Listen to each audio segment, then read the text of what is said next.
report that the Wizards may be shopping Kyle Kuzma. So are we going to be having that discussion again? Don't start that. Don't start that in Sacramento. Don't start that here. Here we are again. Oh, here we go. I asked the question. Let's find out if our next guest knows anything about that. Outstanding writer, editor for Heavy.com, Sean Deveney. Sean, thank you so much for your time. It seems like it's an annual event here. The trade deadline approaches, and in Sacramento, we're talking about, what about Kyle Kuzma? What do you think about Kyle Kuzma's NBA future? Does he stay in Washington? What do you think happens there?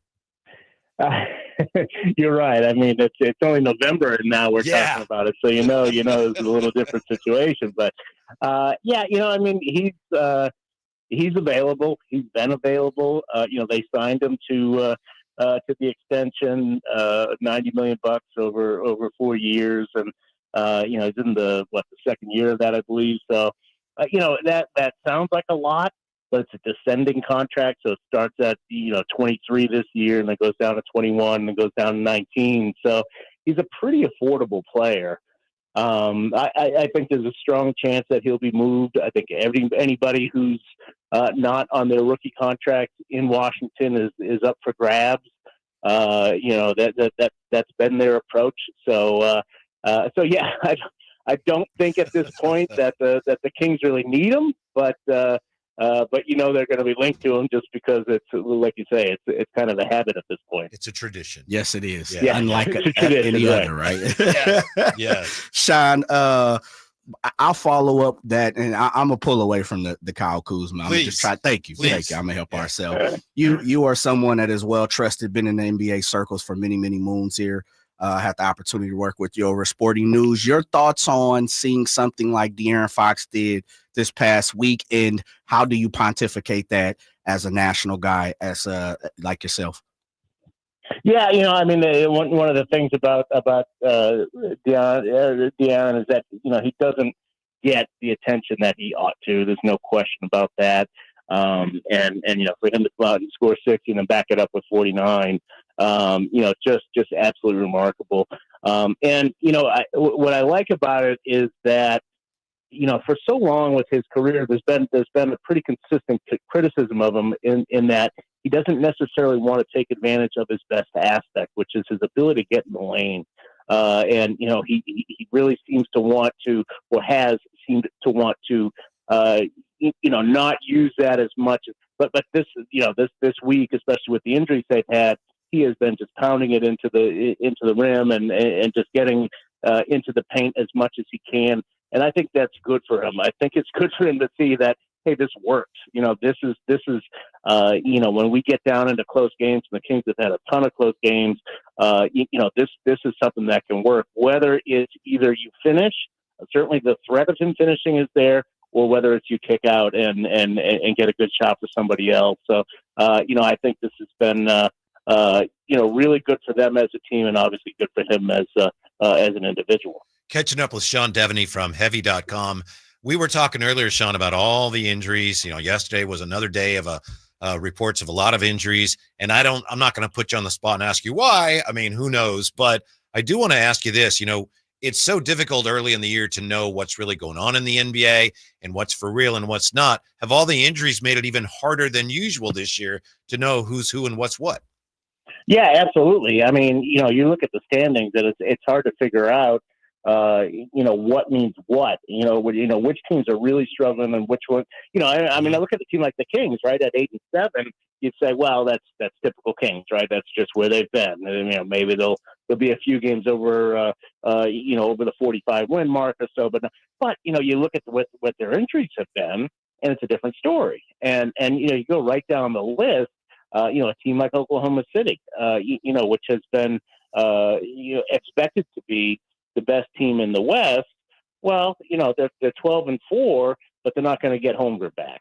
So what does that mean? And now they get Hartenstein back. What does that mean? He had a great game last night. So it's hard to get a read on a team like that. The Suns are in a free fall right now. Well, they're playing without Kevin Durant. Well, okay, but he's 35, 36 years old. So, what are you going to rely on? So it's really hard to get a read on this. I mean, you look at the Eastern Conference, there's 4 teams over 500 right now, 4 teams. and so it's really hard at this point to get a read. The injuries have been absolutely crazy. I don't know if there's a reason for it. Obviously there's been more rest built into the schedule. There's been fewer back-to-backs built into the schedule. So this is supposed to be a problem that has gotten better. It doesn't seem to have helped though. Sean, what's your thoughts on, and I know you don't have all the answers, but what's your thoughts on the declining viewership of the NBA right now? I think we're all trying to figure out where it's stemming from. And of course, the Emirates Cup is here now, so I'm maybe that takes it up a notch. But what's your thoughts on the declining viewership right now throughout the league? Yeah, I think, when I came up in the early 2000s, this was a hard game to watch because it was just brutal. I went to the, I think it was the 2003 NBA Finals, and I think it was game 4 or something, Spurs Nets. It was like 78 to 68 was the final score, and that was that wasn't the end of the halftime. that was the end of the game, and they made a lot of rule changes to try to encourage teams not to play that way. And I think it worked too well. And I think now you watch the game, and it's such a 3-point heavy game. I mean, the Celtics are averaging 50 3-pointers per game, which is just crazy. And it's almost, at times, it feels like it's almost watching a shooting contest. And I don't think fans have much interest in that. So I think there's got to be a little bit of a recalibration here to allow defenses to do a little bit more to maybe bring some of that, bring some of the physicality back, bring some of the rivalry. If you got to throw some elbows, they've sort of litigated all that out of the game. Get a little more physical. But yeah, I do think they went too far in terms of favoring the offense. I think they maybe have to bring it back. Sean Deveney with us, writer, editor for heavy.com. Sixers fans, I'm not a Sixer fan. Kyle Draper is normally here. He's from Philly, but Sixer fans have been, for years, they've been told, trust the process.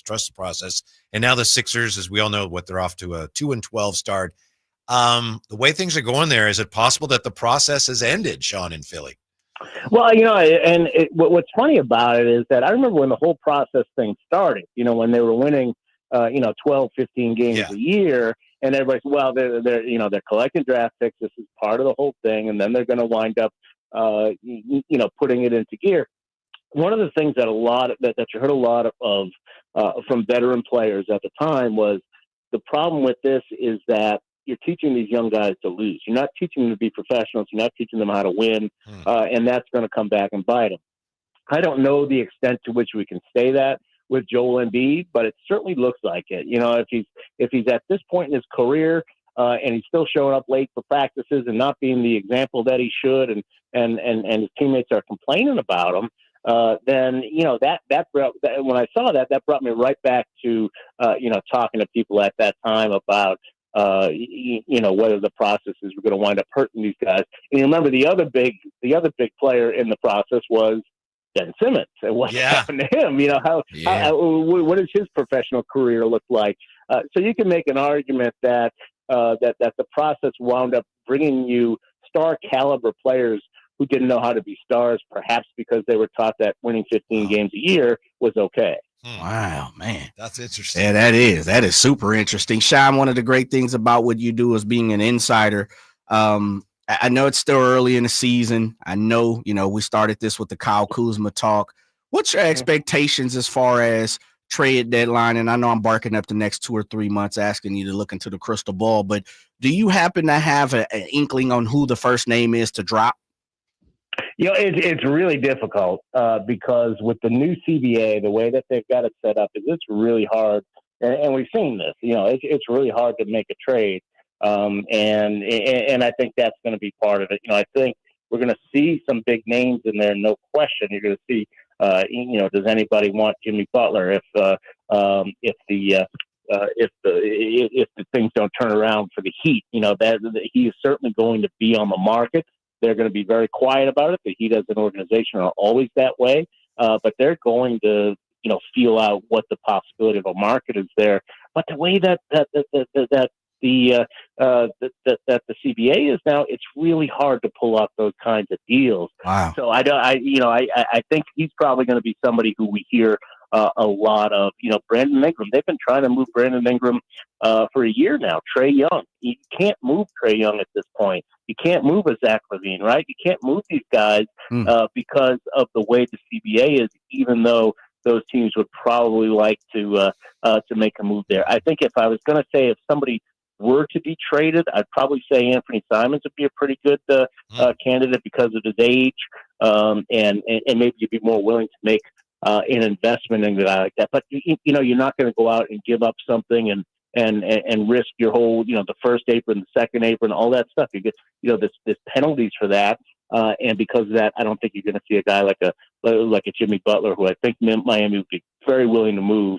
It's just too hard to trade them. Wow. For excellent NBA coverage, heavy.com and Sean Deveney. Sean, thank you very much. We really, truly appreciate it. Have a great weekend. We'll talk to you soon. Okay, thanks, guys. I think the Nets may be a team to keep an eye on with all this trade stuff, Jay.